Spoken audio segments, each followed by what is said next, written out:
Shalom semua. Shalom.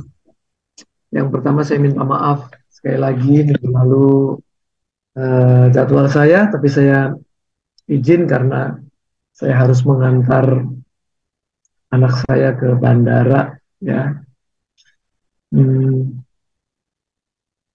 izinkan saya share screen.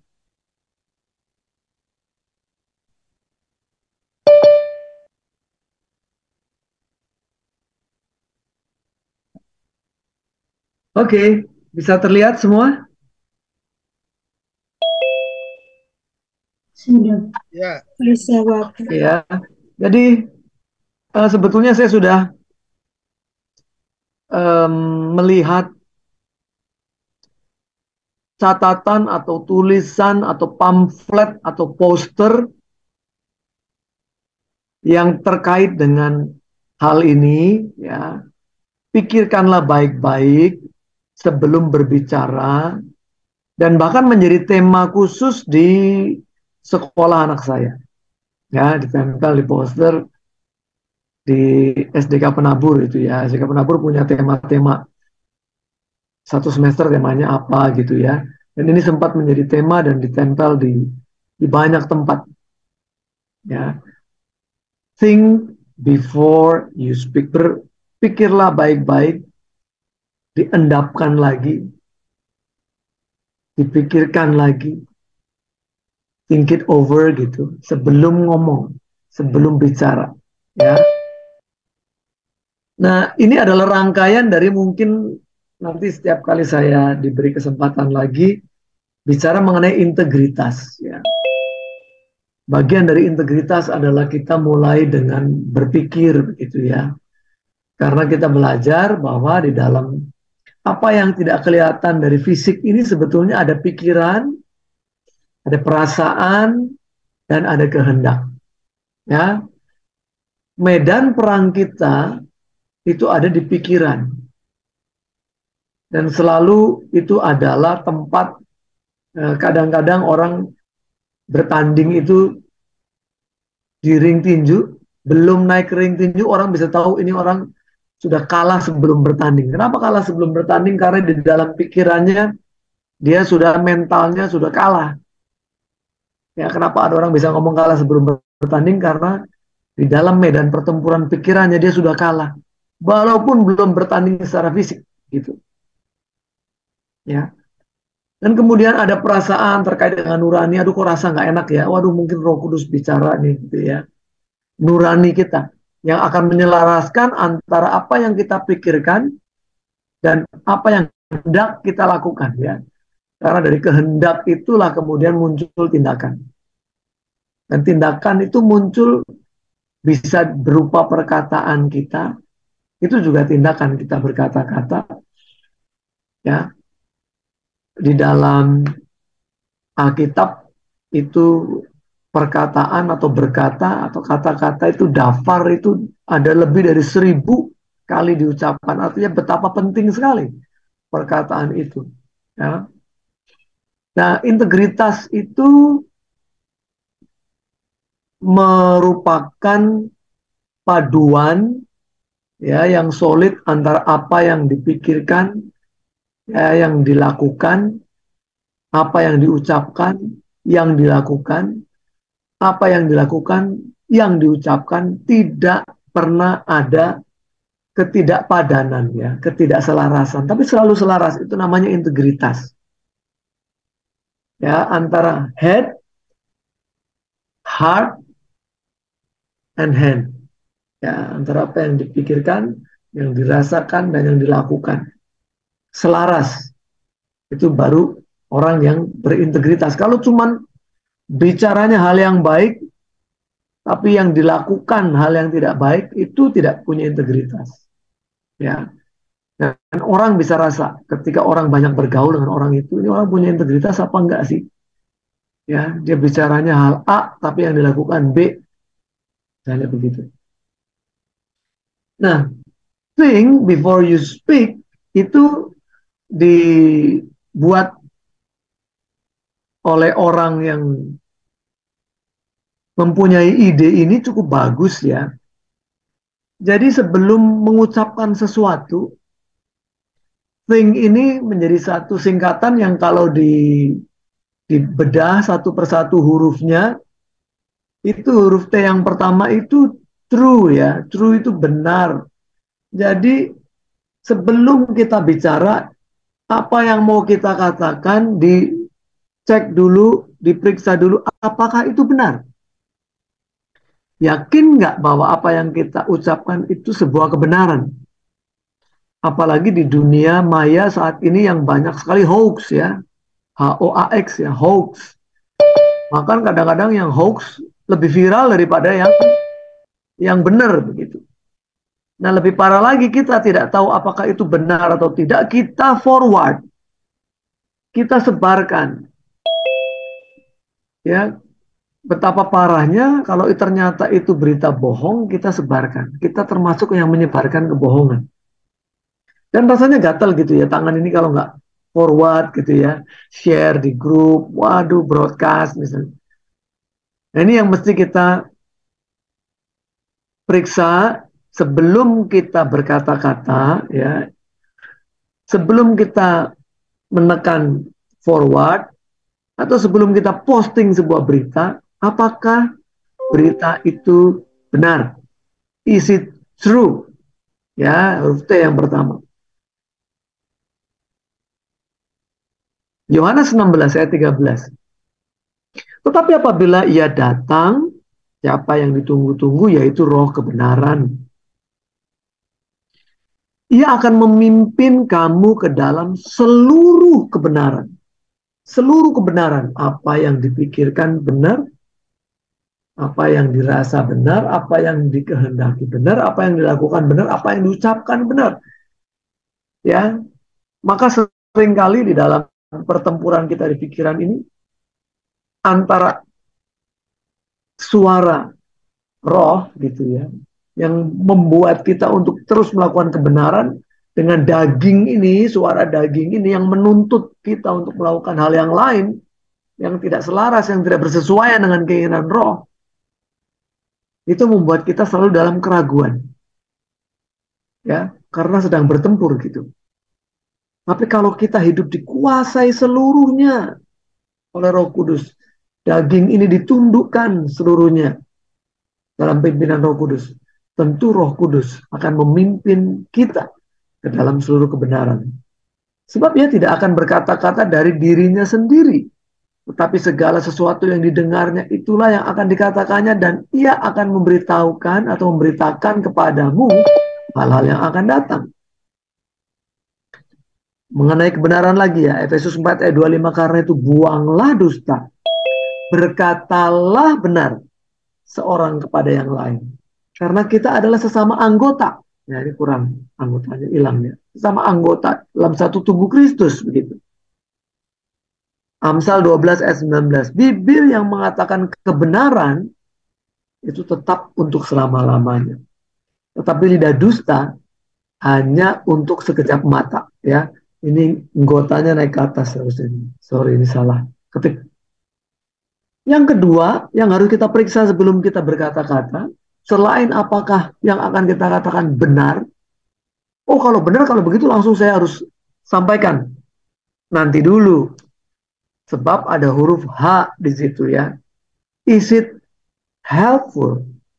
Apakah perkataan yang kita akan sampaikan, kita akan ucapkan, berita yang akan diberitakan, itu berguna? Ya, helpful itu berguna, menolong, membantu orang lain. Kalau kebenaran yang kita ucapkan, kita sampaikan tidak menolong, tidak membantu, tidak berguna, walaupun itu benar, nggak pada tempatnya juga disampaikan. Nggak pada tempatnya disampaikan. Ya. Yang ketiga, huruf I ya, itu ya, think. Is it inspiring? Apakah yang akan kita katakan itu membangkitkan semangat? Ya, menguatkan lutut yang goyah.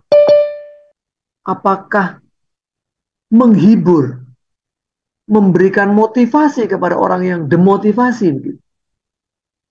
Kalau tidak, pikirkan lagi, ya.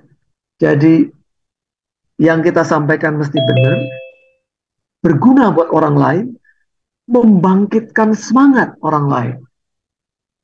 Yang keempat, apa perlu gitu ya? Perlu nggak sih disampaikan? Ya, perlu nggak disampaikan terkait dengan apakah perlu sekarang atau masih bisa ditunda? Momennya apakah tepat atau tidak? Perlu tidak? Dan yang terakhir, sebelum kita berkata-kata, dipikirkan apakah mengandung kebaikan. Ya, apakah itu mengandung kebaikan? Kalau beritanya benar sih, gitu ya. Beritanya benar. Tapi ternyata membuat orang sakit hati. Maka kita kan harus berhati-hati itu kalau mau mau negur orang ya. Ada caranya. Apakah baik menegur di depan umum atau kita bicara empat mata, begitu ya? Apakah harus di depan saksi atau tidak perlu? Menjadi sangat bijak ya, kalau kita melakukan screening sebelum kita berkata-kata, ya. Jadi berbicara sampai menjadi satu seni, karena berbicara itu sangat punya kuasa, ya, punya daya dobrak, tapi juga bisa membuat orang lemah hati, kecil hati, ciut, demotivasi. Ya, saya kapan hari itu nonton film, baru kali itu filmnya itu endingnya itu menyedihkan. Endingnya itu menyedihkan sekali. Itu cerita mengenai suami istri yang cerai, kemudian anaknya masih remaja, mungkin SMA lah begitu ya. SMA, si anak ikut ibu, papanya menikah lagi, ya, dengan perempuan lain. Kalau di Amerika begitu, saya nggak tahu di Indonesia, tapi di sana itu kan ada aturannya gitu, ada aturannya ikut siapa, kemudian harus dikasih akses untuk ketemu ya dengan orang tuanya walaupun sekarang sudah pisah, dan si anak juga masih bisa uh, nginep di tempat orang tua atau di tempat papanya atau di tempat mamanya gitu ya. Nah itu dikisahkan anaknya mulai nggak ke sekolah ya, terus kemudian suka bantah sama ibunya. Ibunya rasa aduh nggak kuat nih, nggak bisa nih ngajarin, dia laporlah sama mantan suaminya. Tolong barangkali dia mau dengerin kamu ya. Bisa nggak kamu tampung dia dulu deh, barangkali bicara sesama laki-laki lebih mudah begitu kan. Pindahlah ke rumah si papanya ya, artinya padahal di tempat papanya itu sudah ada istri barunya, punya baby lagi itu sudah. Nah, ternyata kemudian juga banyak hal yang tidak diceritakan dengan jujur ke papanya juga ya, bolos juga gitu. Wah, akhirnya papanya marah, akhirnya dibawa ke tempat rehab ya, tempat rehab. Karena apa? Karena si anak itu suka eh, melukai diri ya, melukai diri, menyayat-nyayat badannya gitu. Ketika ditanya, ya pokoknya itulah cara dia untuk bisa mengalihkan rasa sakit di hatinya. Rasa sakit di hatinya dialihkan dengan cara dia menyayat-nyayat tangan begitu ya. Dan saya dengar di Indonesia udah mulai nih, ya ada anak-anak yang memang betul-betul masalah dengan kejiwaan dan dia menyakiti diri sendiri. Tapi ada anak-anak yang ikut-ikutan, ya ikut-ikutan, ya bagaimana ya, itu mesti dicek gitu ya kalau mulai pada ikut-ikutan. Tapi end of the story-nya itu menyedihkan. Kenapa?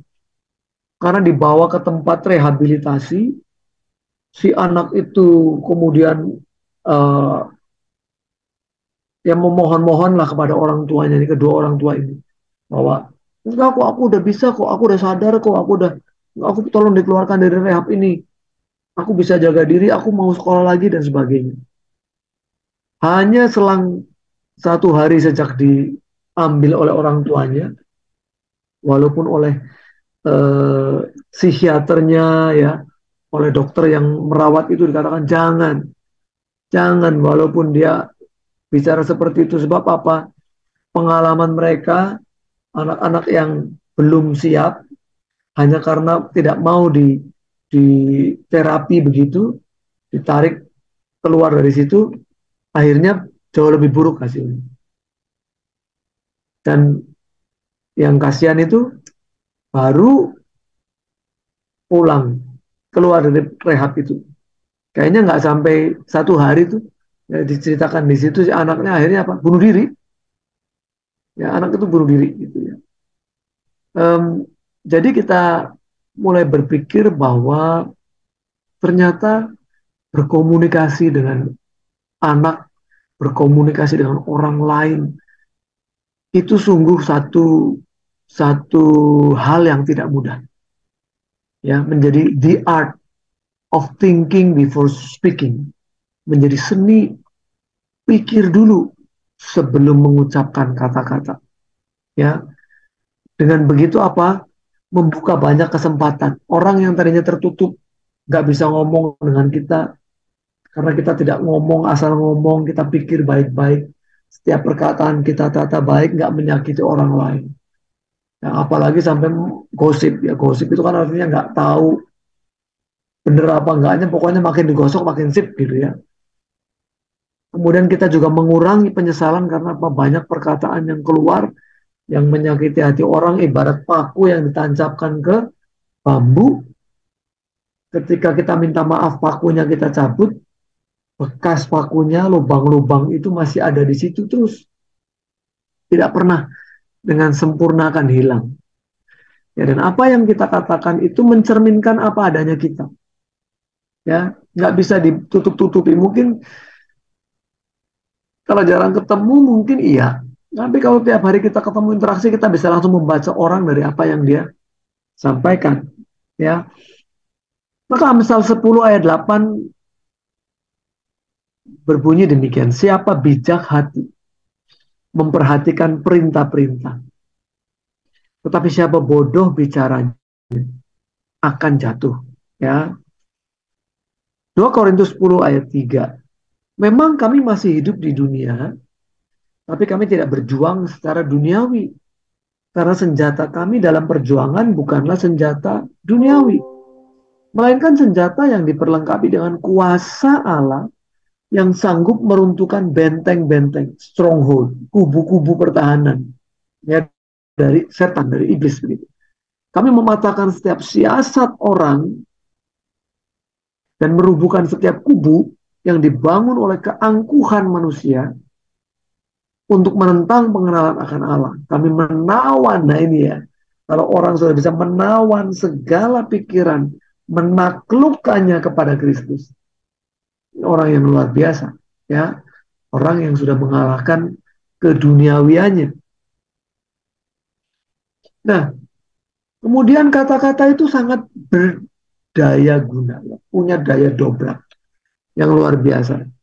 Maka di ujung lidah, ya karena dulu nggak ada gadget, kita nggak ngetik, tapi kalau sekarang di ujung jari, ya, seorang guru bisa menginspirasi, membangkitkan semangat, atau sebaliknya, mendemotivasi anak. Ya, nah saya pernah tuh, anak saya waktu masih kecil ya, yang sekarang sudah kerja, itu pernah membentak adiknya. Waktu itu adiknya sekarang juga sudah kuliah ya, adiknya sudah besar, adiknya nangis.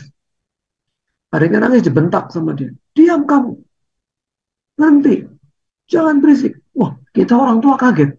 Loh, dari mana nih si anak yang sulung ini masih kecil SD bisa bentak-bentak adiknya dengan kata-kata yang kita nggak pernah ajarkan gitu ya, dan kita nggak pernah pakai gitu ya.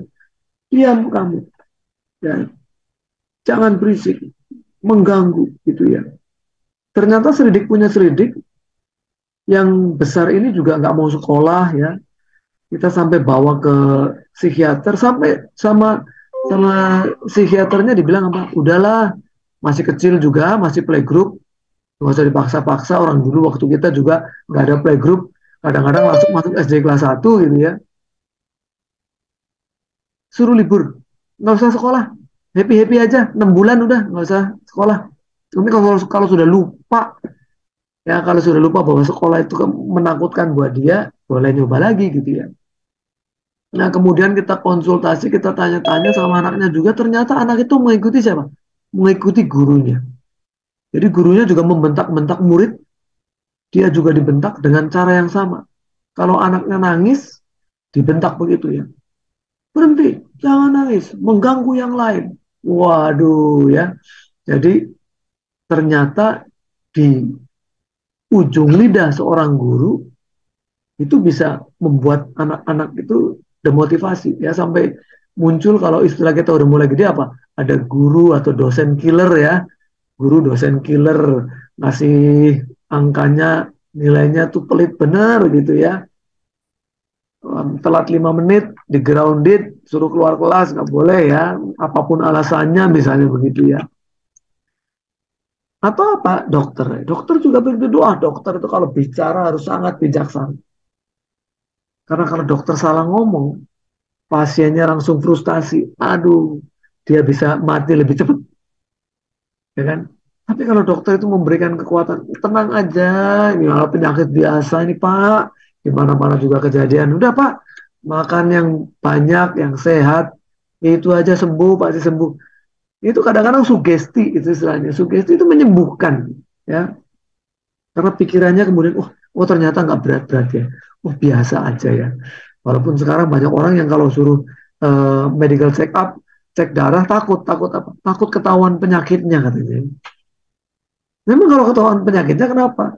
Wah, ternyata yang tadinya cuma penyakitnya itu ringan, gara-gara dicek terus ditakut-takutin kolesterolnya tinggi, nanti jantung, nanti stroke, malah stroke bener, ya. Atau kalau kita lihat, kalau kita yang teman-teman orang kerja senang main saham gitu kan, itu kalau yang ngomong misalnya Warren Buffett gitu ya, atau Lo Keng Hongnya di Indonesia gitu ya, itu saham bisa naik bisa turun, wah kayak roller coaster, karena kata-katanya berkuasa. Nah, kalau kemarin yang bicara Presiden Putin, serang Ukraina, terjadilah perang. Kalau Putin bilang stop perang, berhenti itu perang gitu. Masalahnya presidennya senang perang ya begitu mungkin ya.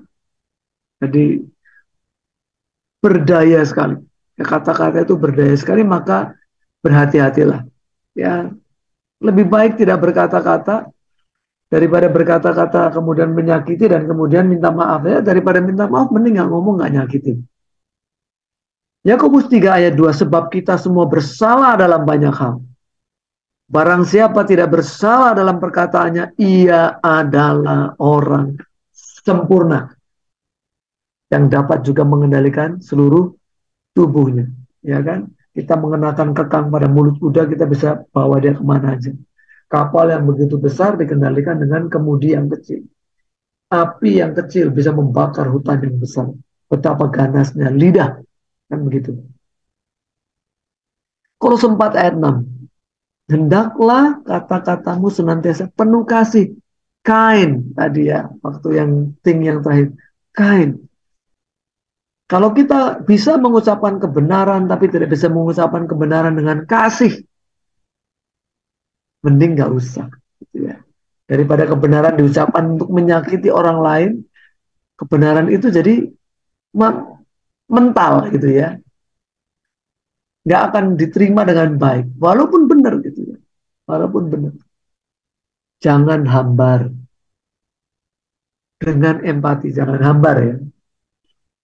Sehingga kamu tahu bagaimana kamu harus memberi jawab kepada setiap orang, ya.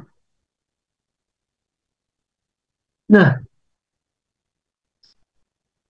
Ya kalau kita sebagai orang tua atau kita sebagai guru atau kakak-kakak yang menjadi guru sekolah minggu atau sebagai pengkhotbah, ternyata gitu ya, lebih mudah membangun mental anak-anak ya daripada kalau sudah terlanjur dewasa dan mereka rusak mentalnya, memperbaikinya sulit sekali. Orang yang sudah pernah sakit gitu ya, kemudian menyembuhkan orang yang sakitnya sakit bukan fisik lagi, sakitnya di hati gitu, sakitnya di sini gitu. Wah, itu sudah berat ya. Jadi kalau ada orang lagi curhat begitu, alah, terus kemudian kita nanggapnya begini, alah, masalah baru segitu aja udah cengeng. Gue punya masalah lebih berat tahu gitu ya. Wah, itu orang itu nggak akan cerita lagi, nggak akan curhat lagi ya. Karena kita nggak punya empati. Maka janganlah ada perkataan kotor ya, Efesus 4:9 keluar dari mulutmu. Pakailah perkataan yang baik untuk membangun. Tadi ya, inspiring nggak kata-kata yang kita ucapkan? Membangun nggak? Gimana perlu? Supaya mereka yang mendengarnya beroleh kasih karunia. Walaupun kita kabarkan, beritakan Injil, Injil apa kabar baik, tapi cara memberitakannya tidak bijak. Itu juga jadi masalah besar. Ya, niatnya baik, tapi tidak dilakukan dengan cara yang baik, itu juga jadi masalah. Karena begitu ya, maka kita perlu bijak-bijak. Ya, selagi kita masih diberi kesempatan untuk berbicara, ya saya jadi punya beban yang berat karena saya berbicara memastikan apa yang saya ucapkan itu membangun, menginspirasi, mengingatkan, menunjukkan bahwa saya itu mengasihi. Gitu ya. Saya harap juga Bapak Ibu dan adik-adikku juga mendapat kesempatan berbicara, pergunakan dengan sangat bijak. Ya. Ini slide terakhir, Amsal 18 ayat 21. Hidup dan mati dikuasai lidah. Siapa suka menggemakannya akan memakan buahnya. Hukumnya tabur tuai, hukumnya tanam dan petik. Ya, kalau kita menyampaikan sesuatu yang bisa membuat orang bertobat, yang bisa membuat orang berbalik dari hal-hal yang jahat, betapa kita menyenangkan hati Bapa. Kalau kita meneladani jejak langkah hidupnya Tuhan kita Yesus. Waduh, kata-katanya luar biasa ya. Kata-katanya luar biasa. Pertanyaan-pertanyaan yang menjebak dia gitu. Dia balik dan pertanyaan yang lain lagi. Sangat bijaksana gitu ya. Bukan berarti oh kalau begitu nggak bisa marah. Oh marah juga. Tapi marah itu pada tempatnya gitu ya. Pada tempatnya. Saya punya rekan kerja yang waduh orangnya cerdas sih memang. Tapi mulutnya ini nggak bisa kalau udah emosi itu nyakitin banget gitu. Wah, saya bagian ngelus-ngelus yang pada sakit hati itu saya bagiannya ngelus-ngelus. Udah ambil yang positif saja, saya bilang gitu ya. Orangnya memang suka meledak. Habis itu dia minta maaf. Kalau minta maaf, dia ngajakin makan gitu. Saya bilang, waduh, kalau orang sudah hatinya tersakiti diajak makan juga makanannya nggak ketelan, ya. Di leher aja seret. Ya. Lebih baik kita menyampaikan walaupun dengan lemah lembut, tapi sampai tujuannya sampai. Daripada kalau kita bicara keras, mereka sudah bangun benteng. Apapun yang kita katakan, mentok, nabrak dinding. Begitu ya. Nah, pengalaman saya membesarkan anak gitu ya, itu kan pengalaman yang nggak ada sekolahnya. Jadi banyak tidak selalu mulus gitu ya. tidak selalu mulus. Kadang kita orang tua, apalagi laki-laki ya, ya kita berharap, berpikir tadi ya, berpikir masalah pikiran. Anak-anak itu sekolah nilai bagus, yaitu sudah kewajiban ya. Yang pada jadi mahasiswa mendapatkan nilai bagus itu sudah kewajiban, nggak usah disuruh-suruh lagi. Dapat nilai bagus ya sudah, memang itu kewajiban. Ternyata anak-anak itu sangat berharap apa? Kita itu berterima kasih terhadap prestasi yang mereka raih. Gitu ya. Ini sempet tuh waktu udah gede loh, ini udah gede nih, udah pada SMA. Jadi begitu satu saat kalau ngomong-ngomong apa coba terus terang aja sama Dedi gitu kan. Dia ngomong, waduh, Dedi tuh nggak pernah terima kasih.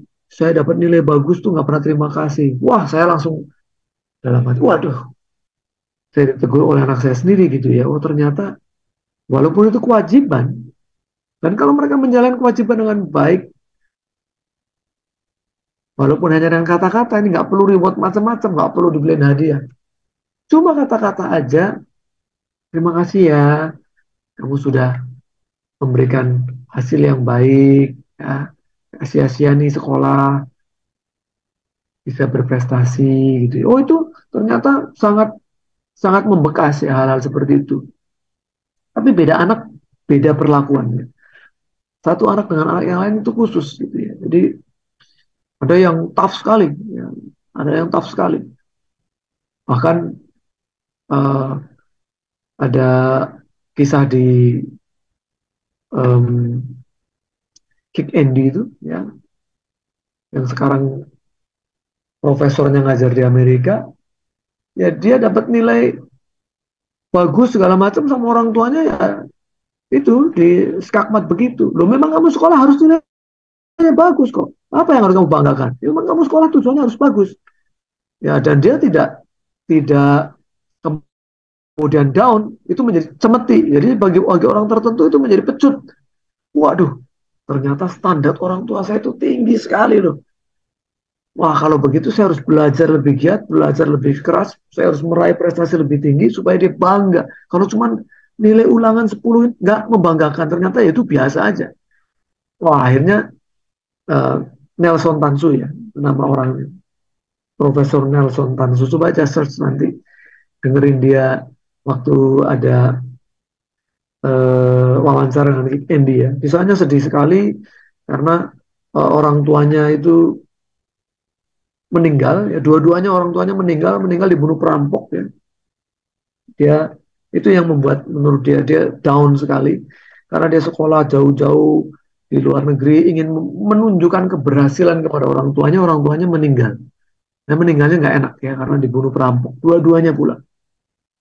Tapi dia ngomong begitu ya, waduh, saya sudah melewati masa hidup yang sangat berat, sangat berat. Maka masalah-masalah yang lain sekarang yang saya hadapi dalam hidup itu ringan sekali. Masalah terberat dalam hidup ditinggalkan orang yang dikasih, nggak cuma satu, dua-duanya, nggak cuma dua-duanya, dalam kondisi yang tidak wajar gitu ya. Itu membuat dia bisa melewati itu semua. Ya.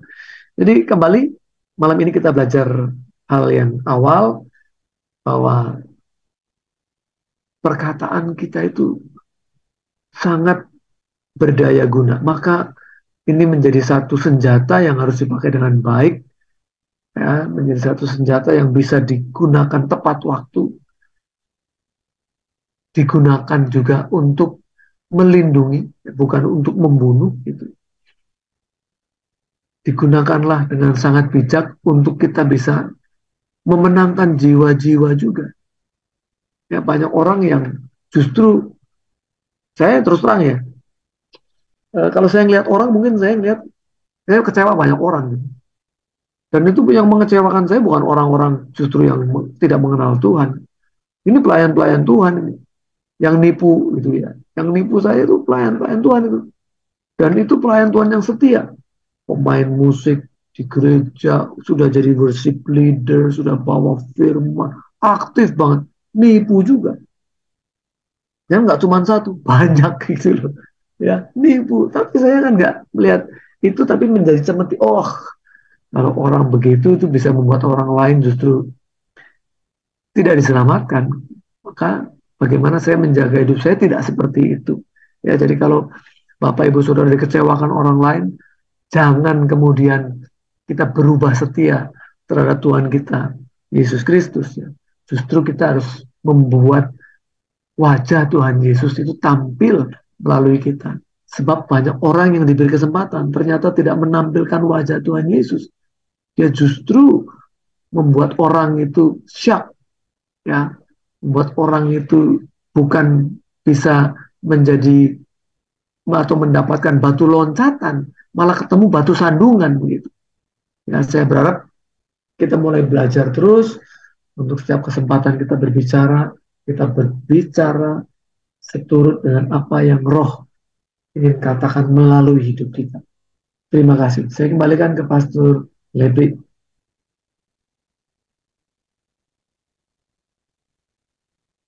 Ya, tepuk tangan dulu dong bagi Tuhan, teman-teman. Haleluya. Yang diberkati kebenaran firman bisa lambaikan tangan. Oke deh. Oke.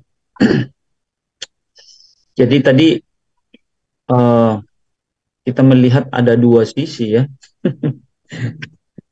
Jadi memang firman itu tidak hanya satu sisi tapi dua sisi ya Pak ya. Dari kesimpulan tadi menarik juga ya. Jadi bagi kita eh, setiap ini mewaspadai diri kita ya. Nah, tetapi kalau itu datang kepada kita, ya kita yang harus merubah diri kita, bukan menuntut orang lain berubah gitu Pak ya. Jadi Selalu memang mulainya dari diri kita kan begitu. iya, Yang gitu ya. kemarin ya kita bicara itu ya Pastor Lebri. Bahwa inisiatif kita improvement ya, perbaikan ya, mulainya dari ya, mulainya dari kita dulu tuh. Ya. Jadi menarik teman-teman. Jadi kita mewaspadai diri kita, tapi kita juga merubah diri kita karena keselamatan itu tidak borongan. Datang sama Tuhan tidak borongan. Jadi satu-satu, one by one, ya kan? Ya, Sama Tuhan tuh secara pribadi mempertanggungjawabkan keselamatan yang Tuhan berikan kepada kita ya. Jadi menarik ya. Jadi memang uh, tapi menarik tadi Bapak yang terakhir sudah khotbah tapi waduh saya nggak habis pikir kalau masih bisa. ya. Dan kalau saya berpikir, kok nggak malu ya dia berdiri di mimbar ya. Dia masih banyak masalah yang belum dibereskan itu. Nah, kalau masih bisa menipu terus sudah khotbah itu ngeri banget tuh ya dengarnya. Itu hambar. Kalau menurut saya hambar ya, karena eh, ya dia hanya menyampaikan mungkin ada apa yang di pikiran dia, tapi bukan apa yang ada di dalam hatinya Tuhan gitu. Sama Pak, tadi menarik. Satu angkatan saya Hmm. sudah diangkat memang jadi pendeta di salah satu apa gereja besar di Jakarta. Tadi pagi jam 5 WA saya, Pastor izin maaf, tolong bantu kirimkan saya khotbah tentang apa penghiburan dan penutupan peti. Padahal dia udah status pendeta gitu kan. Wah, aduh saya bilang. Nah, di grup kami itu di grup mahasiswa angkatan kami yang lain yang itu ada satu yang ya anggaplah sepertinya mengolok-ngolok gitu ya. Karena ngirimin dia juga kirim di grup pastor di grup kami angkatan kami tapi tidak ada yang respon. Nah, dia japri ke saya kan karena memang kadang saya sering kasih solusi kan. Ah, tiba-tiba yang satunya di grup itu, waduh itu kacau juga. Jadi jangan maksud saya, nggak usah lah ngomong. Dia kasih judul-judul yang tidak ada hubungannya dengan penghiburan. Itu Aduh, bukan menolong malah membuli ya. aduh saya. Ya, jadi tadi ada niat saya mau ngomong tapi saya tahan di Zoom saya. Tapi karena Bapak udah ngomong juga tentang hamba Tuhan ini, jadi saya ngomong juga. Jadi ada satu gereja besar yang hanya mengangkat orang hanya karena dekat, faktor dekat, gitu kan. Diangkatlah orang itu jadi pendeta karena faktor dekat, dia jadi asisten gitu ya, tapi tidak ya qualified tidak ada kan secara Ya, ya, diakui masih banyak terjadi. Jadi kalau sekarang lagi rame politik dinasti, ini juga di gereja banyak politik dinasti ya. Dia harus khotbah pagi-pagi, akhirnya setelah antar anak ke sekolah jam 8 baru saya telepon dia. Oh, kalau penutupan peti pakai ayat ini aja terus kembangkan. Kalau penghiburan ya ayat ini terus kamu kembangkan. Ya hanya begitu. Saya bilang saya khotbah nggak ada saya catat. Saya nggak maksudnya simpan gitu kan. Saya juga malas kasih maksud bukan malas. Kalau saya memberi catatan khotbah ya sama aja nggak mengajari dia kan. Artinya ya kita harus belajar mengembangkan. Cukup kita kasih tahu ayat-ayat tentang sebelum penutupan peti, penghiburan dan penutupan peti gitu kan. Itu aja sih. Jadi menarik Bapak Tadus. Oke. Kadang-kadang kalau kalau Ya, di tengah khotbah udah bingung sampai bingung mau ngomong apa, dia bilang wah kayaknya Tuhan pimpin kita untuk banyak banyak penyembahan aja sudah. Udah penyembahan aja. aduh. Tapi begitulah ya dalam hidup ini memang em, tadi sempat di dalam perjalanan saya setir ya pulang dari gedung Telkom ke rumah 1 jam macet sekali, saya dengerin salah satu khotbah gitu ya. Ya terkait dengan dafar tadi ya, dafar bahwa Allah kita itu Allah yang berkata-kata, maka ayat mengenai perkataan itu aja 1.000 lebih mengenai perkata-kata, belum mengenai lidah yang bisa sampai ratusan.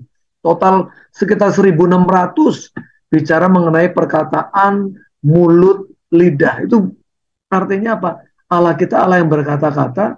Kalau kita serupa dengan Allah, selem dan demut kita, kita juga adalah manusia yang berkata-kata.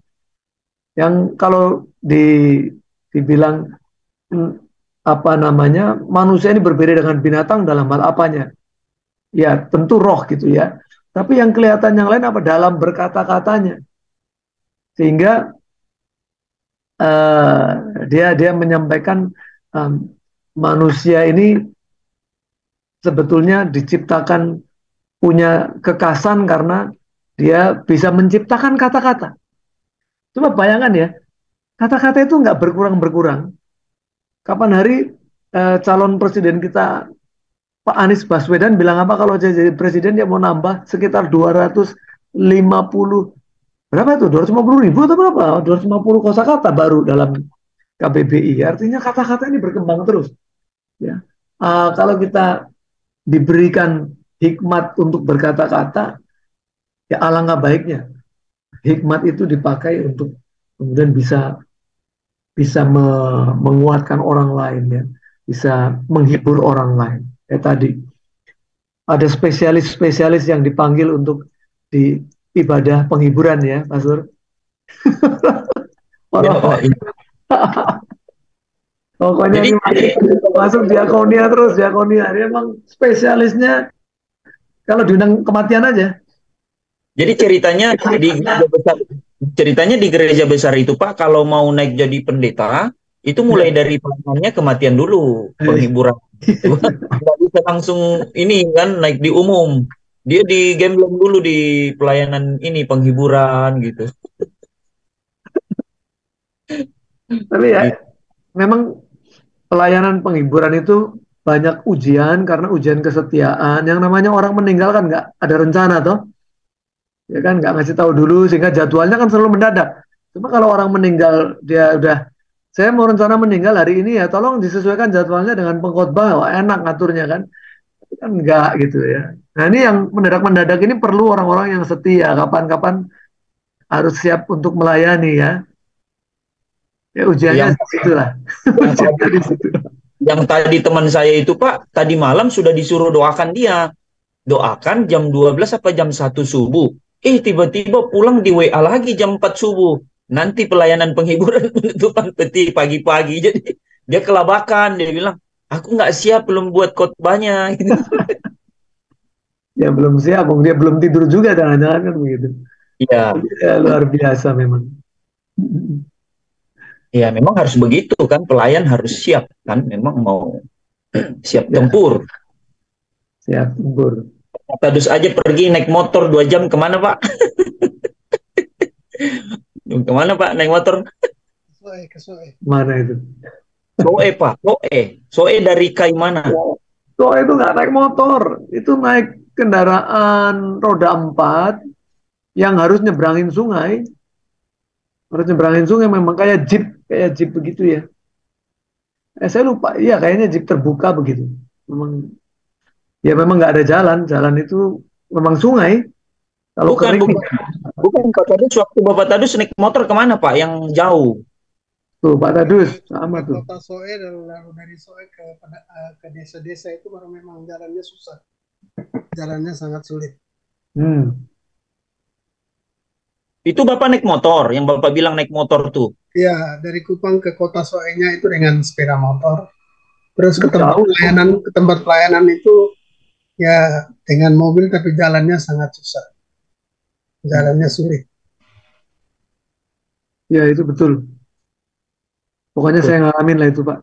Betul susah.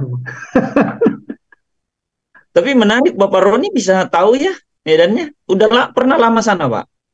Udah ke sana. Saya sama pendeta GPDI dari Bangkalan, dari Madura, diajakin ke sana ya. Ayo kita penginjilan gitu. Pengalaman. Oke. Ada pertanyaan dari Yanti ya. Bagaimana caranya agar kita hati-hati dengan apa yang kita pikirkan? Ini dua pertanyaan ya, Yanti ya. Ini dua ya. Iya, Pak. Oke. Mungkin satu dulu kali ya, Pak ya. Bagaimana caranya agar kita hati-hati dengan apa yang kita pikirkan? Nah, sebetulnya banyak orang kan rancu ya antara pikiran dengan hati kita gitu ya, yang kita pikirkan. Pikiran ini knowledge, lebih banyak ke pengetahuan ya. Kita baca firman gitu ya, kita isi terus dengan firman. Pengetahuan kita bertambah dengan kebenaran-kebenaran firman ya. Dengar juga sama. Itu jendela kita untuk mengisi pikiran kan, apa yang kita lihat, yang kita baca kan, jendelanya kan mata dan telinga gitu. Dari situ sebetulnya kita membangun, kalau buat saya ya, itu pondasi gitu. Nanti kita bangun itu pondasi. Kita mau bangun bangunan lebih tinggi, lebih kokoh, pondasinya harus lebih kuat, harus lebih dalam. Maka saya selalu bicara kalau kita berakar itu di dalam iman kita, sementara iman kita dibangun dari firman. Makin dengar banyak firman, iman kita makin kokoh. Makin dengar berita-berita yang tidak baik, ya. Oh, kalau kita dengar berita sekarang ada bagus-bagusnya ya, perang di sana sini, pembunuhan di sana sini.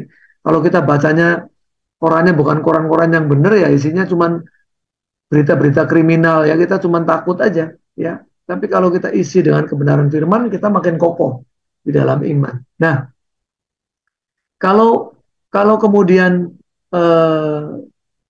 pertanyaannya itu bagaimana caranya agar kita hati-hati dengan apa yang kita pikirkan, gitu ya.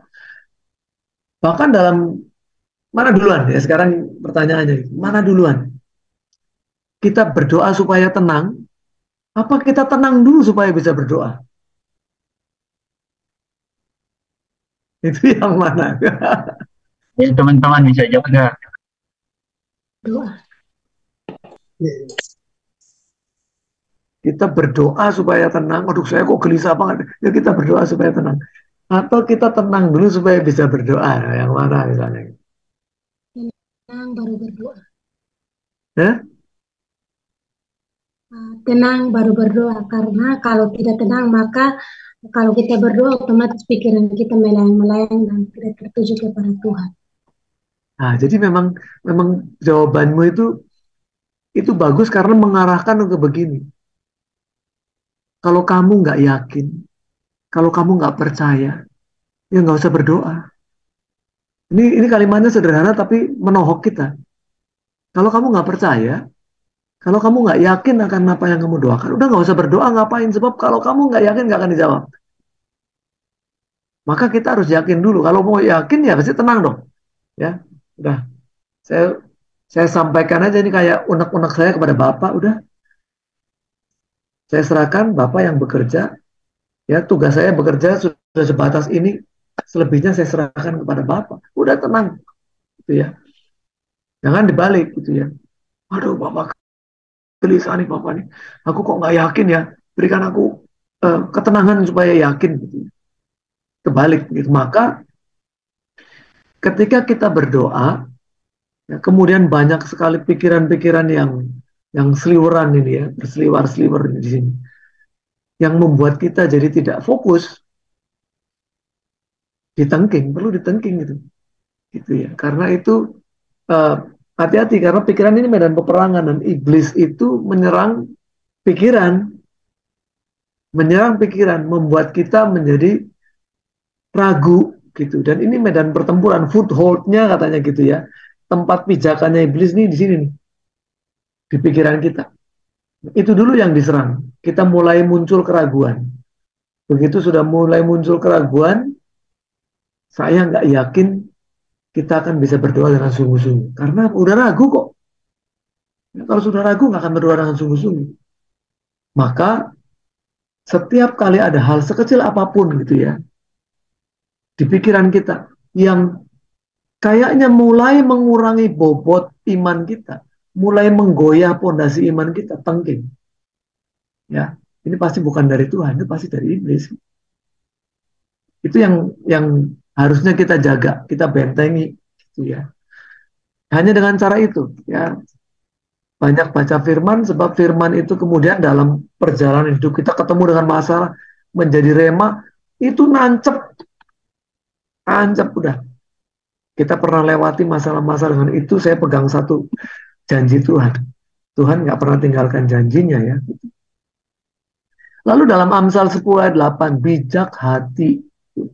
Apakah artinya keputusan-keputusan dalam hidup kita akan jadi salah kalau kita punya dasar pertimbangan hati yang salah? Kita salah kalau kan kita pernah bicara berapa 3 minggu yang lalu ya mengenai akurat dan presisi kan? Ya kan kita bicara mengenai akurat dan presisi. Kalau kita punya akurasi di dalam mengikut Tuhan, ya apapun yang kita mau lakukan dikonsultasikan dulu dengan Tuhan. Saya kok yakin kita nggak akan keliru gitu. Kita nggak akan keliru karena apa? Tuhan tuntun. Kita sering keliru karena kita merasa kita ini benar, ya nggak usah konsultasi udah pasti benar, udah biasa saya lakukan ini. Hati-hati karena biasa belum tentu itu kehendak Tuhan. Nah kalau di dalam dunia kerja namanya common practice. Common practice itu apa yang biasa dilakukan. Common practice is not always the best practice. Bahwa ternyata apa yang biasa kita lakukan, loh, saya di perusahaan biasa melakukan ini sudah bertahun-tahun saya melakukan seperti ini. Ternyata yang bertahun-tahun dilakukan seperti itu keliru gitu. Itu bukanlah yang terbaik. Masih ada cara yang lebih baik. Ya, jadi kita perlu banyak berkonsultasi dengan Tuhan ya karena memang kebenaran itu cuma Tuhan sendiri kan. Kita belajar bahwa bangsa Israel kenapa harus diberikan hukum-hukum ya. Dan kemudian mereka mentaati hukum-hukum, bahkan menciptakan hukum-hukum baru sampai hidupnya terjerat oleh hukum. Ya, sementara setelah Tuhan datang, memberikan platform yang jauh lebih tinggi daripada hukum-hukum yang tertulis itu. Hukumnya apa? Hukumnya itu Allah sendiri. Hukumnya Allah sendiri. Ya, karena kalau sudah ngomong sesuatu yang nggak terlihat, gimana caranya kita tahu itu salah atau betul? Orang kita nggak usah membunuh, kamu membenci saudara di dalam pikiranmu aja, di dalam hatimu, itu sudah membunuh. Siapa yang tahu? Nggak ada yang tahu antara kamu dengan Tuhan. Ya, bagaimana kita bisa menjudge, menghakimi orang itu berzina? Dia nggak melakukan perzinahan, tapi di dalam pikirannya sudah ada porneia. Ya, dia sudah punya hawa nafsu, ngelihat lawan jenis. Yang tahu siapa? Dia sendiri. Maka dia yang harus berurusan dengan Tuhan. Tuhan itulah hukumnya. Ya, dia harus banyak sekali interaksi yang sangat intens dengan Tuhan. Itu aja sih yang membuat kita jadi bijak. Ya, keputusan ini benar apa salah? Kita tahu bahwa keputusan ini benar karena saya selalu konsultasi dengan Tuhan.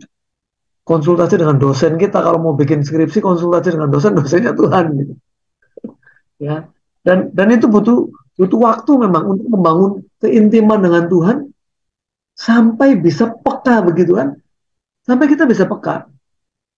Ya. Oh ini dari Tuhan, oh bukan ini orang ini bikin-bikin kan gitu. Oh ini lu buat, oh ini lu buat-buat nih gitu ya. Itu bisa bisa peka gitu melihat seperti itu. Perlu waktu banyak untuk kita intim dengan Tuhan. Mungkin itu jawaban saya.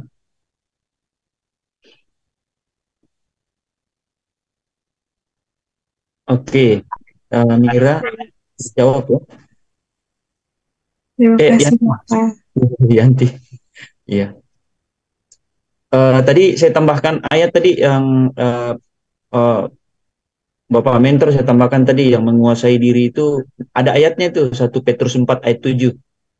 Dia kesudahan segala sesuatu sudah dekat, kuasailah dirimu supaya kamu dapat berdoa. Jadi menguasai diri dulu, jadi tenang, baru bisa berdoa. Iya, betul sekali ya. Dan itu paling susah. Menguasai diri itu maka dalam buah-buah roh itu termasuk yang paling ujung di belakang ya. Kasih, sukacita, damai sejahtera ya. Sabaran, kemurahan, kebaikan, kelemah lembutan itu penguasaan diri ujungnya. Bagaimana bisa menguasai diri ya?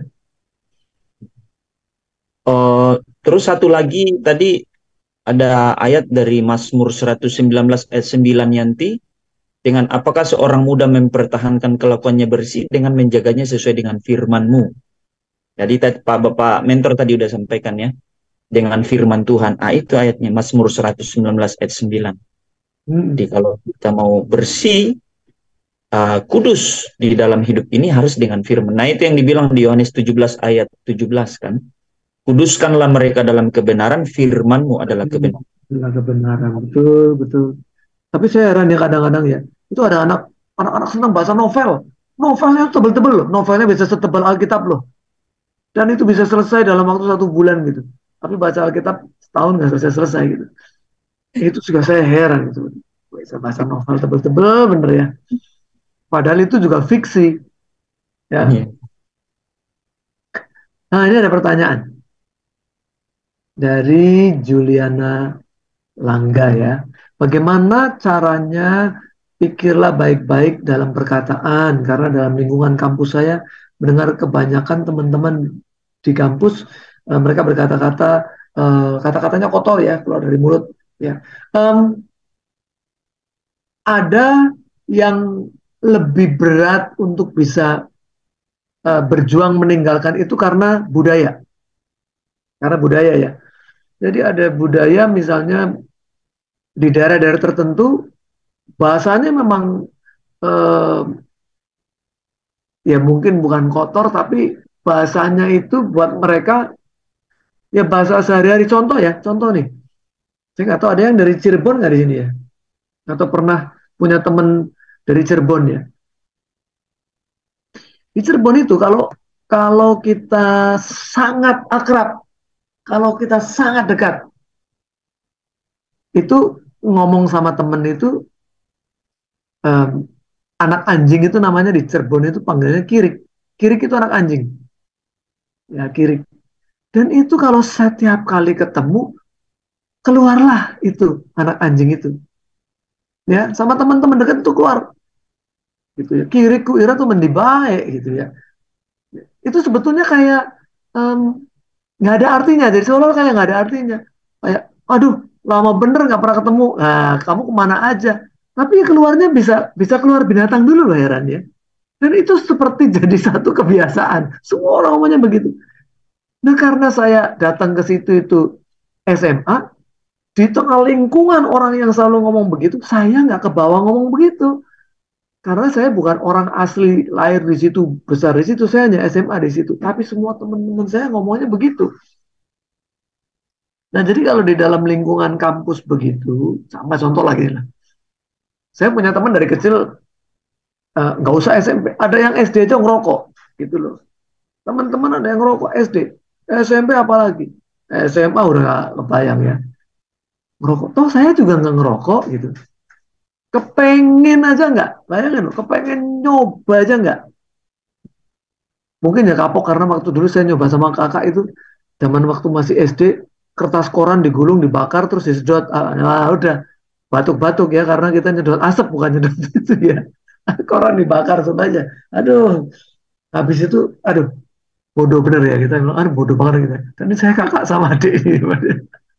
Tapi ternyata kembali ke kita, akhirnya kembali ke diri kita masing-masing, bagaimana kita memfilter apa yang ada di sekeliling kita. Kita ini mau jadi termometer bisa, mau jadi termostat bisa. Mana kamu mau pilih? Jadi termometer apa? Kalau suhunya di sekeliling panas, ikut panas, ya. Suhunya di sekeliling dingin, ikut dingin, ya. Di lingkungannya ngomong kotor, ngomong jorok, ikut ngomong kotor, ngomong jorok biar diterima di lingkungan. Itu termometer. Tapi kalau kita mau jadi termostat, kita bisa ngatur suhu, ya, bisa ngatur suhu. Contoh lah, kemarin ya, saya ke warung di depan kantor saya itu ada warung teman-teman, eh, karyawan pada makan di situ, murah itu, 15.000 sudah lengkap itu lauknya ya. Jadi di Jakarta itu mau makan dengan sederhana bisa, mau makan dengan gaya mewah nggak ada habisnya. Begitu saya masuk ke situ, itu pada ngerokok kan, pada ngerokok. Dan itu karyawan saya semua tahu saya itu nggak ngerokok. Jadi begitu saya duduk di tengah-tengah perokok, itu mereka sendiri yang mematikan rokoknya atau menyingkir dulu. Kalau dia masih sayang-sayang rokoknya, dia menyingkir dulu keluar. Setelah nggak ngerokok, baru balik duduk sama saya. Nah, kita seperti apa gitu? Kalau orang bicara kotor, jorok di sekeliling kita, mereka nyaman-nyaman aja, something wrong juga dengan kita. Berarti kita tidak dianggap orang yang uh, mereka segani gitu. Nggak enak dong, ada si ini jangan ngomong yang nggak enak-enak misalnya begitu ya. Apalagi kalau kalau kita sudah jadi orang yang memang uh, punya peran yang berbeda gitu, punya peran yang berbeda, punya kesempatan untuk jadi leader lah ya. Leader di kampus kan banyak model gitu ya. Asisten misalnya, contoh lah, kamu jadi asisten di tempat kuliah gitu, itu sudah punya punya positioning yang berbeda dengan sekedar mahasiswa. Dan kamu udah punya lingkaran pengaruh, kamu bisa mempengaruhi. Nah pertanyaannya, kamu mempengaruhi atau kamu masih dipengaruhi? Ya, saya berharap teman-teman semua yang di sini yang belajar tiap malam, saya salut banget ya. Saya aja nggak bisa kali ikutin terus ya, karena kesibukan.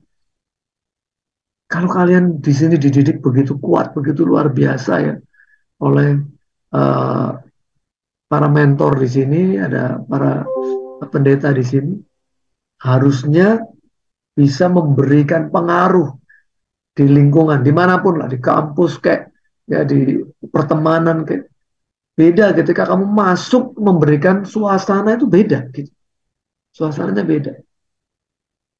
Termasuk juga mungkin kalau di dalam dunia sekuler ya, dalam ruang meeting misalnya. Kalau saya ada di ruang meeting itu saya lebih disukai, saya ngerasa gitu. Nah, kalau ada Pak Roni itu enak gitu. Di meeting itu. Meeting itu nggak bertele-tele, berjalan cepat, cari solusi itu gampang. Tapi ada orang yang, aduh kalau meeting sama itu, aduh bakal lama, bakal stressful, bakal ngomongnya ke kanan ke kiri nggak jelas gitu ya. Tujuannya mungkin nggak tercapai, selesai meeting juga mungkin nggak kelar itu, masalah masih belum selesai. Kita ada di mana gitu, positioning kita menjadi orang yang bagian dari problem solver, menyelesaikan masalah, atau troublemaker, atau orang justru yang menciptakan masalah. Kalau ada dia nih, waduh sampai tambah pusing, ya nggak jelas ya, misalnya begitu. Nah, saya berharap teman-teman yang sudah belajar banyak firman mulai menebarkan pengaruh, bukan masih terus dipengaruhi. Ya, mari kita tunjukkan bahwa kita ini menjadi orang-orang yang sangat dirindukan karena kita membawa pengaruh yang baik. Ya, begitulah kira-kira jawaban saya untuk adik Juliana Langga ya. Gimana Yuli? Terima kasih Bapak. Ya, tidak mudah ya, ini tidak mudah. Tapi ini harus diperjuangkan. Oh iya, Bapak Tadus kan ini kan orang tua Pak di Kupang. Iya memang ini Pak ya, gampang sekali kata-kata kotor di sana. Iya, itu pergaulan anak-anak muda yang ya Kristen agamawi ya, percakapan mereka seperti itu dimulai dengan maki-makian dulu. Jadi, Ya, itu sudah biasa di tempat mereka. Tapi apa yang dikatakan Pak Roni betul tergantung kita memutuskan kita mau seperti apa. hmm. Yang jelas jangan ditanggapi gitu ya. Walaupun itu, wah itu menunjukkan keakraban, terus kemudian dengan gaya kita sok akrab itu dengan mengadopsi perkataan-perkataan mereka, warnanya, wah kita supaya nggak dijauhi warnanya, kita justru malah mengikuti warna mereka, yaitu keliru. Gitu. Nanti mereka biasa kok, oh kalau dengan Roni ya pasti memang nggak pernah ngomong ngomong bahasa-bahasa begitu dan itu masih tetap jadi teman karena kita diterima gitu oleh mereka. Mereka yang perlu kita kok. Ya saya harap itu kita bisa bisa menularkan. Misalnya contoh apa ya dalam dalam dunia akademis apalagi kampus ya. Kalau kamu pinter, kamu dicari orang. Karena orang pengen, waduh nggak mudeng nih ya. Saya pelajaran kemarin dari dosen ini nggak mudeng. Saya mau tanya sama siapa? Tanya sama Yuli lah, gitu kan. Orang cari kok gitu. Orang nggak akan menghindari kita karena apa? Kita dibutuhkan orang lain. Ya, Jadi tadi eh, istri saya tiba-tiba datang sama saya. Kamu tahu nggak kalau Brian, anak saya kan Brian nih. Kamu tahu nggak kalau Brian datang di kantor, teman-teman saya itu sales-sales kan biasa bicara kotor tuh, apa gitu. Itu mereka kalau ada Brian tuh diam semua nggak bisa ngomong begitu karena langsung ditegur Brian, gitu. ya, Kata, Oke, teman-teman yang lain ada, silakan. Ya, jadi teman-teman sangat penting ya. Dulu saya pernah juga ada bicara yang waktu saya masih di Sulawesi ya. Saya masih ada satu perkataan yang sering tiba-tiba keluar karena bahasa itu di sekitar lingkungan itu seperti itu. Jadi kayak ada pengaruh tapi tiba-tiba karena saya tahu kebenaran bahwa itu tidak boleh, yaitu perkataan kutuk kan. Hanya dua yang keluar dari mulut. Kalau nggak berkat kutuk, itu kata Yakobus ya. Kalau nggak berkat itu kutuk. Nah, dan saya paham ada firman katakan ada menaruh kekang di mulut kuda. Jadi menaruh kekang di mulut itu, saya doanya begitu. Tuhan tolong taruh kekang di mulut saya untuk tidak memperkatakan hal-hal yang sia-sia. Jadi perkataan itu perlahan-lahan saya tidak bisa ucapkan. Jadi saya minta Tuhan taruh kekang di mulut saya. Jadi ya, teman-teman kalau ada yang masih biasa menghina orang lain, apalagi apa ya, kasar sama teman, ngomong saudara, ya, orang tua masih pakai kata maki, maki lah istilahnya ya, maki. Jangan sampai itu terjadi ya. Karena Amsal 18 ayat 21 tadi bilang kan, hidup dan mati dikuasai oleh lidah, siapa suka menggemakannya akan memakan buahnya. betul. Kalau kita menggemakan maki-makian itu kembali ke kita. Itu namanya siapa yang suka menggemakan, itu gema. Gema kalau kita bicara kotor itu kembali ke kita. Jadi sebenarnya kita mengutuki diri kita sendiri ketika kita memperkatakan kata kutuk kepada orang lain. Gitu. Jadi karena dikatakan barang siapa menggemakannya, ia memakan buahnya. Jadi kalau kita bilang sakit, yang kita dengar bukan sembuh, yang kita dengar sakit. Itu mantul ke kita kan. Ya. Nah, itu namanya gema. Jadi teman-teman yang masih suka maki orang tua atau siapapun atau perlu keluar perkataan kasar itu stop. Karena itu tidak berkenan di hadapan Tuhan kan. Itu yang dibilang di Yohanes 8 ayat 32, dan kamu akan mengetahui kebenaran dan kebenaran itu akan memerdekakan kamu. Jadi sebanyak-banyaknya kita mendengar kebenaran dan kita mau lakukan itu, pasti Tuhan tolong untuk kita bisa dibersihkan, dikuduskan, ya, kata Yohanes 17 ayat 17. Oke, silakan Mira. Pertanyaan, silakan.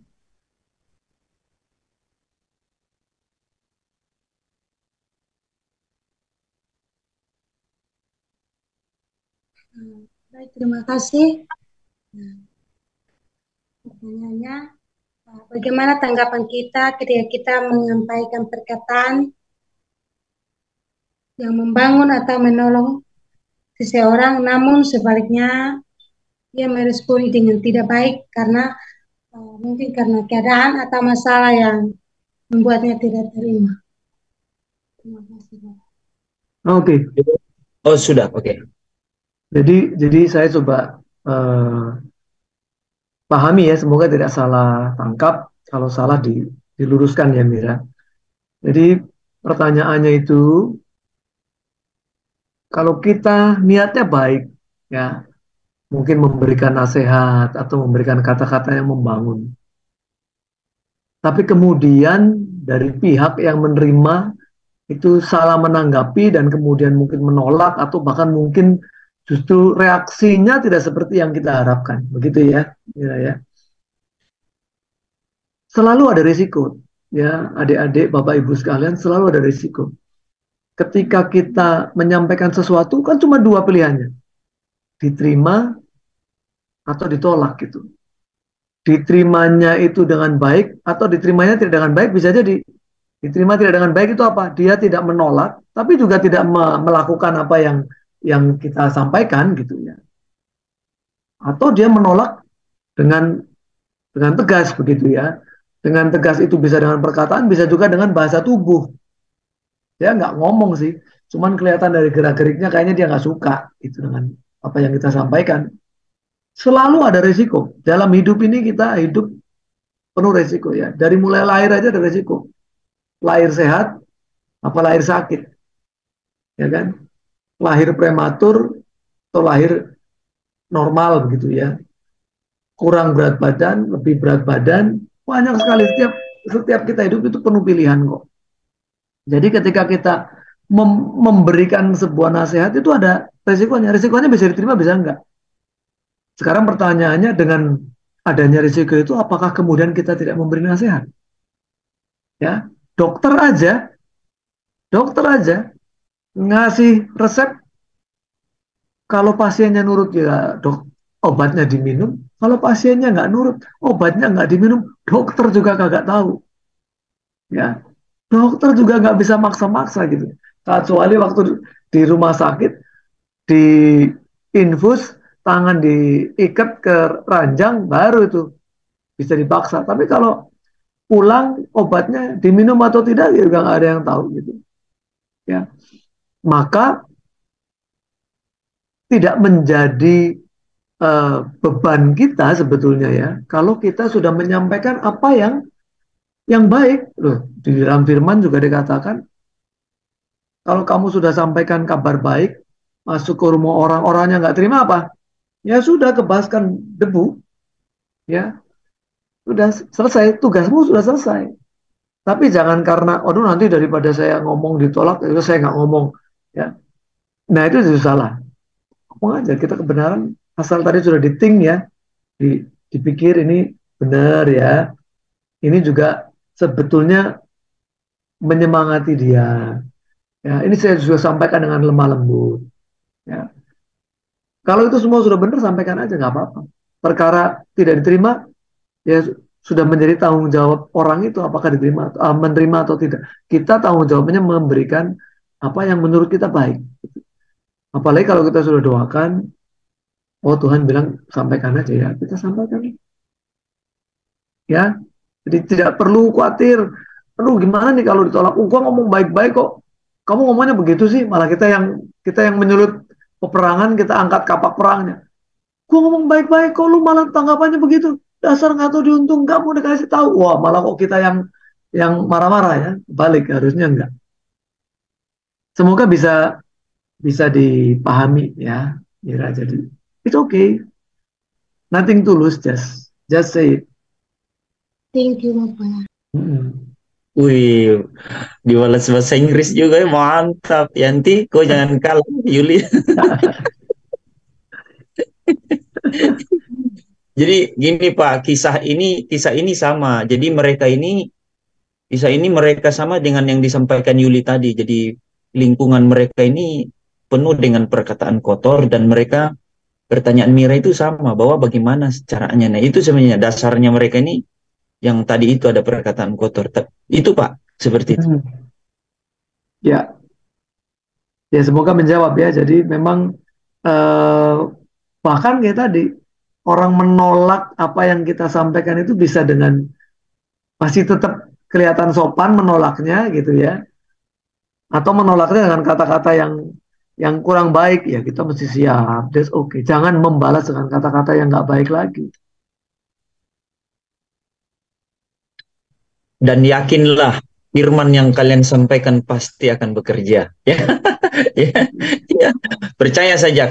Nah, tapi itu harus ditambah teman-temannya, ditambah dengan cara apa? Mendoakan mereka. Nah, itu namanya merebut di dalam alam roh, gitu kan? Ya, kita doakan gitu. Jadi kalau perlu ketika sudah datang di kampus, masuk pintu kampus, dalam nama Yesus, setiap roh kenajisan, perkataan kotor, ya, perkataan kotor, aku ikat kuasanya, aku patahkan, hancurkan dalam nama Yesus. Itu perkataan itu masuk. Jadi lakukan saja bagian kita, percaya Tuhan menyertai, gitu ya. Amin, amin. Ya, gitu. Jadi harus ada namanya tindakan profetik, memperkatakan. Tadi Amsal 18 ayat 21 kan. Gitu ya. Jadi biarkan Roh Kudus itu bekerja, karena kemenangan dimulai dari alam roh kan. Nah, kalau udah disampaikan kebenaran begitu mereka masih mental, terobos juga di alam roh melalui doa syafaat. Kalianlah yang dipakai di kampus, ya, siapa lagi ya? Jadi berbahagialah engkau kalau engkau dipakai Tuhan. Amin, amin, amin. Wah, luar biasa ini. Ya, luar biasa. Jadi firman Tuhan malam hari ini memberikan jalan keluar disampaikan oleh mentor kita ya.